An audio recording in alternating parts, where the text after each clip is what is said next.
আজ সোমবার বাবুর জন্মদিন ছিল। বাবা সকালে অফিস যাওয়ার আগে সমস্ত বাজারঘাট করে দিয়ে গেছে, কিন্তু আমি ভুলে গিয়েছিলাম যে পুজো দেওয়ার ফলটা আনতে বলবো। তারপর পরে এসে জেম্মা বলতে, আর তখন কেউ যাওয়ার ছিল না, কি করব, বাধ্য হয়ে নিজেই গিয়ে এই যে ফল নিয়ে চলে এসেছি। এসে বাড়ির মা মনসার পুজোর জন্য জোগাড়জাত করে নিচ্ছি। মা মনসা পুজো দিয়ে রান্না বসাবো। এত ইদানিং মাছ মাংস কাজ ছেড়ে দিচ্ছে, কিন্তু তার মধ্যে যে যে মাছগুলো একটু ভালো খায় সেগুলো বাবাকে বলেছিল, বাবা এনে দিয়েছে। আজকে এই যে বাবা এনেছে পাবদা মাছ, তো ভাই বোনের জন্য চিংড়ি মাছ। আমার জন্য কেন আজ আমার জন্মদিন।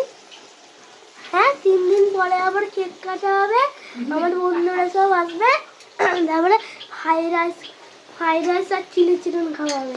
দেখো চিংড়িটা ব্যাকা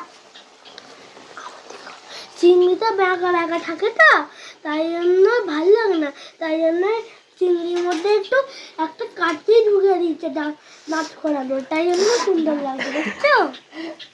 দেখুন ওর কথা শুনে ঠাম্মি হাসছে। এই যে বাবু কি বলছে? ওই ভিডিওটা তো দেখেইছো, যেটা আমি হোলি কালার দিয়ে আমার নানিকে ভূত বানিয়েছিলাম। কেমন হচ্ছিল ওই ভিডিওটা। সব যোগাযোগ হবে, খেতে দেবো। সব বাসনপত্র নামিয়েছি। এই যে আসুন, দেখুন আসুন খেতে ফেলেছি, খেতে দেবো সব। দিদিভাই এসে গেছে। ও দিদিভাই, ভাই সব চকলেটগুলো মানে সব আস্তে আস্তে এই প্লেটের মধ্যে গোছা, বুঝেছিস? তখন গোছা, আমি তরকারি করি, তুই থালা ফালা আস্তে আস্তে সাজিয়ে সাজিয়ে সব দিবি তাহলে। হ্যাঁ, দিদিভাই গুছাচ্ছে এখানে, চকলেট সব গুছিয়ে দিচ্ছে। ভাইয়ের জন্য কিছু করছে, তো তাও ভাই ঝগড়া করবে, বদমাইশি করবে, পচা ভাইটা।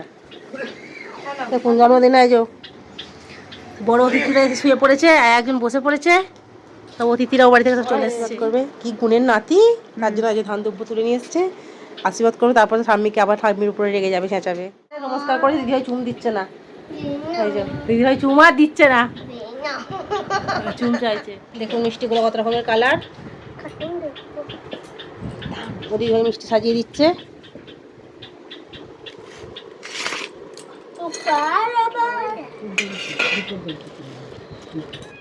ভাত সাজিয়ে ফেলেছি, জেম্মা বসছে ওখানে সাজাতে। বাবুর জেম্মা খাবার দাবারগুলো গুছিয়ে দিচ্ছে। এই যে আমি এখানে ঠাকুরের সমস্ত সব আশীর্বাদ করে বলে সমস্ত জিনিসপত্রগুলো নামিয়ে নিয়ে এসেছি উপর থেকে। এই যে ধূপ জ্বেলে দিচ্ছি, বাবু এবার খেতে বসবো। তার খিদে পেয়েছে, আর বসতে পারছে না, এত খিদে পেয়ে গেছে। এই যে জেম্মা সব সাজিয়ে দিচ্ছে। আজকে টেবিলে দিইনি, ওর ঠাম্মি বললো আসন পেতে দাও, নিচে দিয়ে দাও। ওই জন্য আসন পেতে নাতিকে নিচে সাজিয়ে দিচ্ছে। ওটা জেম্মা সাজিয়ে দিচ্ছে সমস্তটা। আমি ওদিকে চন্দন ধূপ প্রদীপ সমস্ত জ্বালিয়ে নিচ্ছি। আগে আশীর্বাদ করা হবে, তারপরে খেতে দেওয়া হবে। আর দেখুন বাবু কি তোমার যে বলো, ভালো করে বলো। এই যে এই যে সব আয়োজন করা হয়েছে, সব রান্না বান্না করেছি। ওর জেম্মা আমি রান্না সব গুছিয়ে দিয়েছি। তারপর দাদু ঠাম্মি আমি সবাই মিলে রান্না বান্না করেছি। প্রথমেই বললাম আজ ছুটি ছিল না, জেম্মাকে স্কুল যেতে হয়েছিল, তাই জেম্মা টিফিন টাইমে চলে এসছে। এই যে প্রথমে আগে আশীর্বাদ করে নেওয়া হচ্ছে, প্রথমে ঠাম্মি আশীর্বাদ করে নিচ্ছে। দেখুন না, সে আর বসতে পারছে না।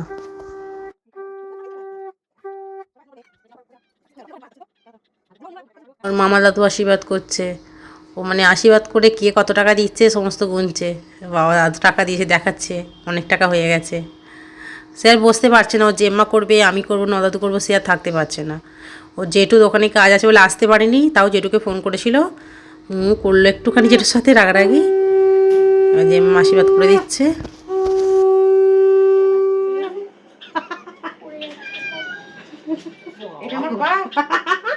টাকা দিলাম, 100 টাকা দিয়ে টাকা চেনে না, এটা হতে পারে?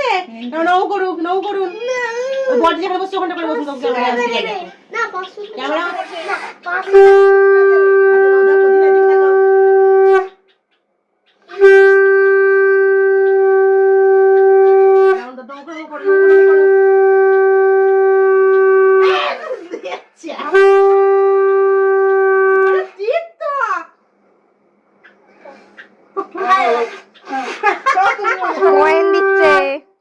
না 500 অনেক বেশি, তার মানে 10 টাকার একটা কয়েন দিয়েছি, তার মানে 10 টাকার একটা কয়েন। ঠিক আছে, না মাছ বন্ধ করো, রেখে দাও ঠিক আছে। বিকালবেলা সন্ধ্যেবেলা ও দাদুকে থাকতে বলেছি, বিকালবেলা ওর হ্যাপি বার্থডে মা তো কি হলো, বিকালবেলা দায়িত্ব আমার, মাই আশীর্বাদ করবে। ছোট দাদাই ফোন করছে, একটা বাপুচি কেক নিয়ে আসবো 8 টাকা দিয়ে দিদিভাই দিকে মুখ করো, দিদিভাই দিকে মুখ করো। দিয়ে আপু ভিডিও শুরু করো।